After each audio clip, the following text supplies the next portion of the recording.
الحمد لله وكفى وسلام على عباده الذين اصطفى أما بعد فأعوذ بالله من الشيطان الرجيم بسم الله الرحمن الرحيم وَلَنُذِيقَنَّهُمْ مِنَ الْعَذَابِ الْأَدْنَى دُونَ الْعَذَابِ الْأَكْبَرِ لَعَلَّهُمْ يَرْجِعُونَ وقال النبي صلى الله عليه وسلم الجهاد ماض مذ بعثني الله إلى أن يقاتل آخر هذه الأمة الدجال أو كما قال صلى الله عليه وسلم۔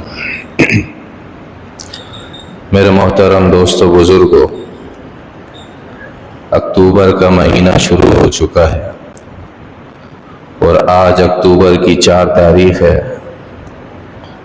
2 دن کے بعد اکتوبر کی 7 تاریخ ہوگی، اور آپ حضرات جانتے ہیں گزشتہ سال اکتوبر کی 7 تاریخ کو کیا ہوا تھا؟ جانتے ہیں آپ حضرات؟ گزشتہ سال اکتوبر کی 7 تاریخ کو فلسطین اور اسرائیل کے درمیان جنگ شروع ہوئی تھی، جنگ کا آغاز ہوا تھا۔ فلسطین اور اسرائیل، یہ فلسطین جو ہے، اسرائیل فلسطین ہی کا حصہ ہے،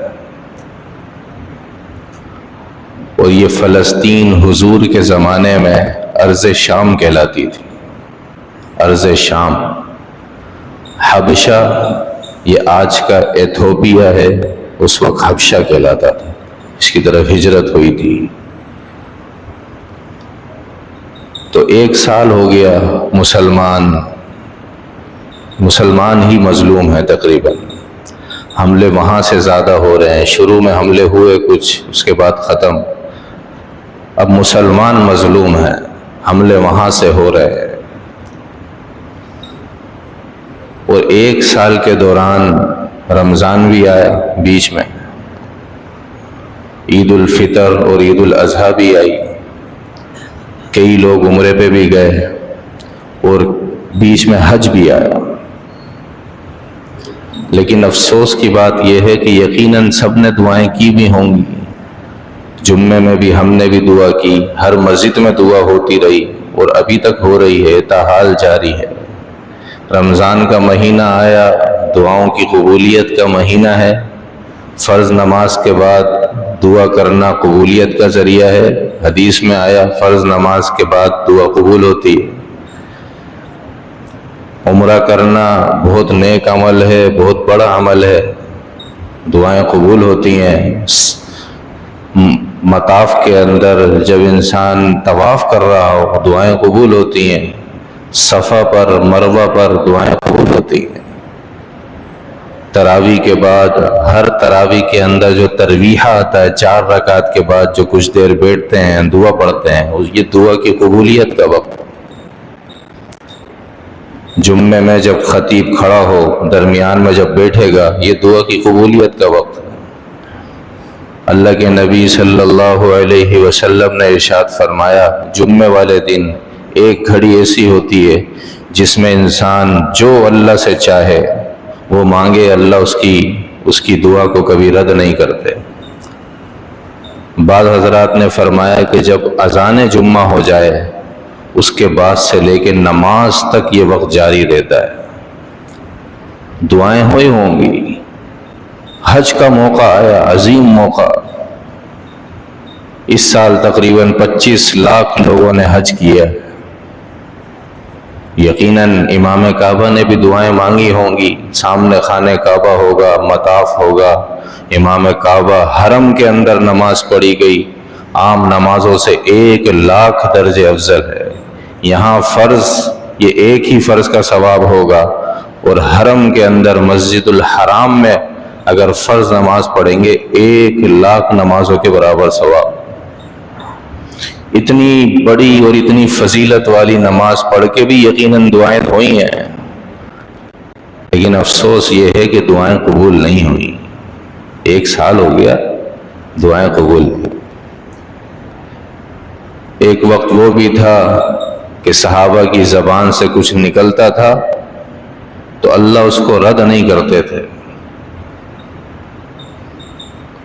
حضرت اسید بن حضیر رضی اللہ عنہ جا رہے ہیں، غالباً تبوک کا سفر ہے اور زاد راہ ختم ہو گیا، اللہ کے نبی کے ساتھ ہیں لشکر کے۔ اللہ کے نبی نے کہا جس کے پاس جو کچھ ہے وہ سب جمع کرا دو، اب ہم تقسیم کریں گے صبح کتنا دینا ہے اور شام کو کتنا دینا ہے۔ اگر سب کے پاس ہوگا سب اپنا اپنا کھا لیں گے تو ختم ہو جائے گا، کسی کے پاس زیادہ ہے کسی کے پاس کم ہے۔ سب نے اپنا ذات راہ اللہ کے نبی کے پاس جمع کروایا۔ اب اللہ کے نبی صبح تقسیم کرتے، آدھی آدھی کھجور آتی حصے میں، کبھی کھا جاتی ہے، کبھی ایسا بھی ہوا کہ گٹلیاں چوس کر بھی گزارا کرنا پڑتا۔ اللہ کے نبی نے ایک موقع پر سب کو ایک ایک کھجور دی۔ ایک صحابی تھے اسید بن حضیر رضی اللہ عنہ، ان کو کھجور دینا بھول گئے اور انہوں نے مانگی بھی نہیں شرم کی وجہ سے۔ اب یہ چل رہے ہیں اور یہ کہتے ہوئے جا رہے ہیں کہ یا اللہ، پیچھے سب سے پیچھے، کہ یا اللہ تیرے نبی نے کھجور دی نہیں اور میں نے لی نہیں، تیرے نبی نے دی نہیں میں نے لی نہیں، یہ کہتے ہوئے جا رہے ہیں اور بھوک بڑی ہے۔ اتنے میں جبرائیل آسمانوں سے آ گئے اللہ کے رسول کے پاس، اور آپ نے، حضرت جبرائیل نے آ کر کہا اللہ کے رسول سے، یا رسول اللہ آپ نے کیا کر دیا؟ آپ نے حضیر کو پیچھے وہ کھجور دینا بھول گئے، وہ اللہ سے التجا کر رہا ہے اور ایسی التجا ہے کہ اس سے عرش بھی ہل رہا ہے اللہ کا۔ یا رسول اللہ جلدی بھگائیں دو بندوں کو، اپنے دو صحابہ کو اور حضیر کو کھجور پہنچائیں۔ اللہ کے نبی نے فوراً اپنے دو صحابہ کو دوڑایا، جاؤ سب سے پیچھے، قطار کے اندر سب سے پیچھے حضیر چل رہا ہے، جا کے اس کو کھجور دے کر آؤ۔ وہ سب سے پیچھے ہیں اور یہ دو صحابہ آتے ہیں اور آ کر ان کو کھجور دیتے ہیں۔ اب ان کو ایک کے بدلے دو کھجوریں ملی ہیں۔ یہ کھجور انہوں نے لی اور اللہ سے یہ کہنے لگے، اللہم کما لم تنس حضیر فاجعل حضیر اللہ ینساک۔ یا اللہ جس طرح تو اپنے بندے حضیر کو نہیں بھولا تو حضیر کو بھی تو ایسا بنا دے کہ وہ تجھے نہ بھولے۔ یہ ایک موقع ہے، صحابی جا رہے ہیں اور اللہ سے التجا کی، یا اللہ کھجور نہیں ملی، اور اللہ نے جبرائیل کو بھیجا ہے آسمانوں سے کہ جاؤ بندہ پیچھے چل رہا ہے، بھوکا ہے۔ آج کتنے بچے فلسطین میں بھوک سے مر رہے ہیں، کتنے جانور مر رہے ہیں، جانوروں کی بھی نہیں قبول ہو رہی، کتنے جانور مر رہے ہیں بھوک سے، کتنے انسان مر رہے ہیں، کتنے بچے ہیں بے زبان، بول نہیں سکتے، کیا بیت رہی ہے۔ کسی کا باپ شہید ہوا، کسی کی ماں شہید ہوئی، کسی کا کوئی نہیں بچا، سبھی شہید ہو گئے، بچہ اکیلا ہے، وہ کھڑا ہے، کبھی وہ کنویں کے پاس جا رہا ہے، پیاس ہے، ماں نہیں ہے جس کو وہ بتائے کہ پیاس لگ رہی ہے، اور ماں نہیں ہے جو اپنے بچے کی زبان سمجھ سکے کہ اس کو پیاس لگ رہی ہے، اس کو بھوک لگ رہی ہے، کب کھانا کھائے گا۔ ہمارے گھر کے اندر بچہ جب چلنا سیکھتا ہے اور چلتے چلتے جب تھوڑی سی لڑکھڑاہٹ آتی ہے اور گر جاتا ہے تو ماں کا کلیجہ باہر آ جاتا ہے، بچہ گر گیا۔ کتنا ہمارے اوپر بھاری ہوتا ہے کہ چلتے ہوئے بچہ گر گیا۔ جب بچے کو کھسکنا آتا ہے تو وہ سوتے ہوئے بیڈ سے نیچے گر جاتا ہے۔ کتنا بڑا دن گزرتا ہے کہ آج بچہ بیڈ سے نیچے گرا ہے، اس کو کھسکنا آ گیا ہے، زمین پہ سر لگایا جا کے، کتنا ہمارے اوپر بھاری ہو جاتا ہے۔ 20 منزلہ عمارت پر جب بمباری ہوگی، وہاں سے جب وہ فلیٹ ٹوٹیں گے، چھتیں ٹوٹیں گی، 20 منزل سے بچہ زمین پہ گر رہا ہے، ملبے کے نیچے دبا ہوا ہے۔ آپ تصور کر سکتے ہیں؟ آپ اپنے بچوں کے ساتھ، اپنے ساتھ، خود کے ساتھ یہ تصور کر سکتے ہیں کہ یہ کتنا بڑا ظلم ہو رہا ہے اور کیا بیت رہی ہوگی بچوں پر۔ لیکن اللہ رب العزت نے غیب سے ان کا خوب انتظام کیا ہے۔ کسی نے کہا کہ اگر کسی کو جنت میں جانا ہو تو آج کل غزہ سے ایک سڑک سیدھی جنت میں جا رہی ہے، وہاں چلے جائے، وہاں سے جنت کا راستہ بہت سیدھا ہے۔ مسلمان حضرت خالد بن ولید کا نام سن کے نا روم اور فارس کانپ اٹھتے تھے کہ خالد بن ولید، ایسا رعب اللہ نے بٹھایا ہوا تھا دشمن کے دلوں میں۔ آج 1 ارب مسلمان ہیں، اس سے بھی زیادہ ہیں، 2.25 ارب تقریباً مسلمان پوری دنیا میں، اور یہودی کتنے ہیں؟ 1 کروڑ بھی پورے نہیں ہیں، 15 لاکھ 50 لاکھ زیادہ سے زیادہ، اور پوری دنیا کو یہی چلا رہا ہے، یہاں تک کہ امریکہ کو بھی یہی چلا رہا ہے، وہ بھی انہی کے قبضے میں ہے۔ ایک بندہ اپنی ویڈیو بنا رہا ہے، میزائل بمباری ہو رہی ہے، اور وہ کہہ رہا ہے کہ مجھے جنت کی خوشبو آ رہی ہے، وہ جو دھواں اور وہ جو میزائل گر رہے ہیں نا، وہ کہہ رہا ہے مجھے اللہ کی قسم جنت کی خوشبو آ رہی ہے، یہاں سے غزہ کے اندر جنت کی خوشبوئیں آ رہی ہیں، پھلوں کے اندر جنت کے میووں کا ذائقہ آنا شروع ہو گیا، جنت بڑی قریب آ گئی ہے وہاں پر۔ غزہ کے اندر کھانوں میں جنت کے کھانوں کا ذائقہ ہے، جنت کے دسترخوان غزہ کے دسترخوانوں میں ہے۔ اللہ کے لیے مشکل نہیں ہے کسی کو بغیر کھلائے اس کا پیٹ بھر دینا، اللہ کے لیے مشکل نہیں ہے۔ حضرت امام عاصم رحمۃ اللہ علیہ، جن کی روایت میں ہم قرآن پڑھتے ہیں، قرآن 7 روایتوں پر نازل ہوا ہے، قرأت حفص جسے ہم پڑھتے ہیں، یہ قرأت حفص ہے، یہ قرأت حفص، اس کے راوی حضرت امام عاصم رحمۃ اللہ علیہ بار بار اپنی زبان کو اپنے ہونٹوں پر پھیرتے ہیں، بار بار مسجد نبوی کے اندر بچوں کو قرآن حفظ کرایا کرتے تھے، اور بار بار اپنی زبان کو اپنے ہونٹوں پر لگایا کرتے تھے، اور اپنے ہونٹوں کو دانتوں سے چوستے رہتے تھے۔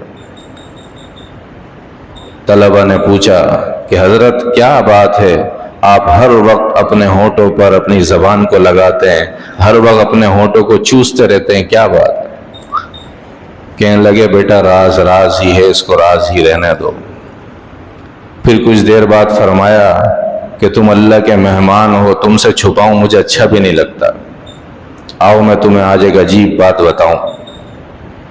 کہنے لگے کہ عصر سے درمیان کا وقت تھا، عصر اور مغرب کا درمیانی وقت تھا، یہی مسجد نبوی تھی، اور میں روضہ رسول کے پاس بیٹھا ہوا تھا اور قرآن پڑھ رہا تھا، اور قرآن پڑھتے پڑھتے مجھے اونگ آئی، میری آنکھ لگ گئی۔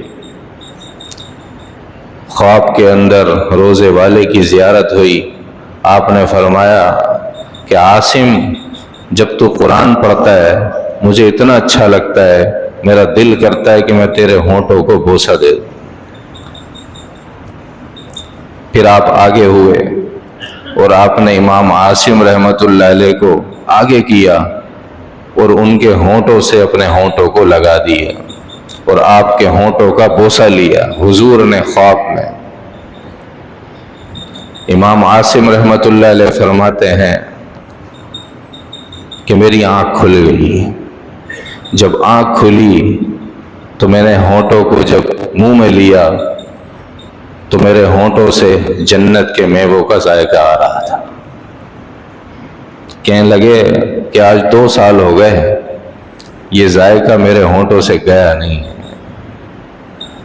اللہ کے لیے مشکل نہیں ہے، اللہ کے لیے مشکل نہیں ہے کسی کو کھلائے بغیر اس کا پیٹ بھر دینا، اللہ کے لیے مشکل نہیں۔ اللہ کے لیے مشکل نہیں ہے کہ پانی پلائے بغیر کسی کی پیاس بجھا دینا، مشکل نہیں۔ 2 چیزیں ہیں، ایک کامیابی ہے اور ایک فتح ہے، ایک ناکامی ہے اور ایک شکست ہے۔ حضرت حسین کو شکست ہوئی تھی لیکن کامیاب ہوئے تھے، ناکام نہیں تھے۔ حضرت حسین کو جنگ کے اندر ظاہری طور پہ شکست ہوئی تھی، لیکن یہ کامیاب ہوئے تھے۔ ابن زیاد اور یزید کو ظاہری طور پہ فتح ہو گئی تھی، لیکن یہ حقیقت میں ناکام تھے۔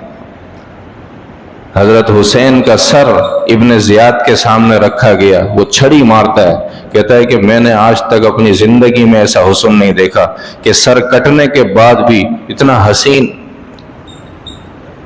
اور ابن زیاد کا بھی وہ وقت آیا کہ ابن زیاد کا کٹا ہوا سر مصعب بن عمیر کے سامنے رکھا گیا، اور جب مصعب بن عمیر کے سامنے سر کٹا رکھا ابن زیاد کا، تو لوگوں کے اندر چیمہ گوئیاں شروع ہو گئیں، اور اچانک یہ آواز اٹھی، قد جاءت قد جاءت، وہ دیکھو وہ آ گیا وہ آ گیا۔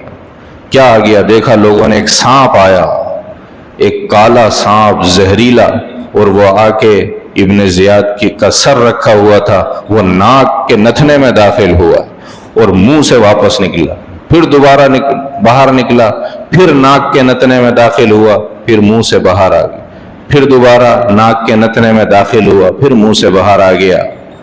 اس کے بعد وہ چلا گیا۔ مجمع کھڑا ہے، یہ سب دیکھ رہا ہے۔ اس کے بعد تھوڑی دیر کے بعد دوبارہ یہ آواز آئی، قد جاءت، وہ دوبارہ آ گیا۔ اب وہ دیکھا وہ سانپ دوبارہ آ رہا ہے، پھر وہ دوبارہ آیا، وہ ناک کے اندر داخل ہوا اور پھر باہر نہیں نکلا، اندر ہی غائب ہو گیا۔ اس کو فتح ہوئی تھی، حضرت حسین کو اس نے شکست دی تھی، لیکن حسین کامیاب تھے، ابن زیاد ناکام تھا۔ آج بھی ہمیں ایسا لگ رہا ہے کہ بچے بلک رہے ہیں، بھوک سے رو رہے ہیں، پیاسے ہیں، ظاہری طور پر حقیقت میں بھی ظلم ہے، لیکن اللہ ان کے لیے کیا انتظام کر رہا ہے وہ ہماری آنکھ ابھی دیکھ نہیں پا رہی ہے۔ اللہ نے ان کے لیے بڑی نعمتیں تیار کر رکھی ہیں۔ ایک عالم دین نے خواب میں دیکھا کہ میں دیکھ رہا ہوں کہ غزہ کے بچے آسمانوں پر تیر رہے ہیں، غزہ کے بچے آسمانوں پر تیر رہے ہیں، اور اللہ کے نبی ہر بچے کا استقبال کر رہے ہیں، ہر بچے کا استقبال۔ میرے دوستو، 1 سال ہو گیا ظلم چل رہا ہے۔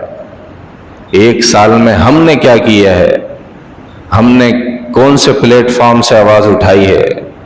ہم کیا کر سکے ہیں اب تک؟ اپنی ذات سے ہم نے کیا کیا ہے سوائے حکمرانوں کو گالی دینے کے؟ ہمارا کیا فرض بنتا ہے؟ ہم وہاں جا نہیں سکتے، کم از کم یہاں بیٹھ کے اسرائیلی مصنوعات کا بائیکاٹ کر سکتے ہیں۔ یہ ہمارے بس میں ہے، ہمارے اختیار میں ہے۔ ہم نے 1 سال میں کتنا بائیکاٹ کیا؟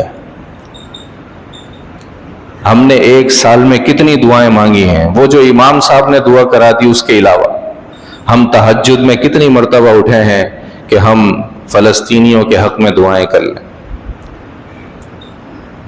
اگر سارے مسلمان ایک رات بھی تہجد میں اٹھ جائیں نا، سارے مسلمان، سارے نہیں 50% اٹھ جائیں، اللہ اسی وقت اسرائیل کو تباہ کر دیں گے۔ اللہ کے لیے مشکل نہیں۔ اب تک جو کوتاہیاں ہوئیں ان پہ اللہ سے معافی مانگیں، اور آگے اسرائیلی مصنوعات کا بائیکاٹ کریں، سود کا بائیکاٹ کریں۔ سود ختم، یہود ختم، ایک محاورہ ہے۔ یہ سارا سودی نظام یہ یہود کا آیا ہوا ہے۔ سود کا بائیکاٹ کریں، اپنے اکاؤنٹ اسلامک بینکوں میں کھلوائیں اور سود کو بالکل ختم کر دیں، اور جو کوتاہیاں ہوئیں اللہ سے صدقے دل سے اس پہ توبہ کریں، اور آئندہ کے لیے عزم کریں کہ ہم روز رات میں تہجد میں اٹھیں گے اور اسرائیل کے لیے بد دعا کریں گے، اور فلسطین کے حق میں ہم دعا کریں گے، اور اسرائیلی مصنوعات کا بائیکاٹ کریں گے۔ اللہ رب العزت مجھے بھی اور آپ حضرات کو بھی یہ کام کرنے کی توفیق عطا فرمائے۔ وآخر دعوانا الحمد للہ رب العالمین۔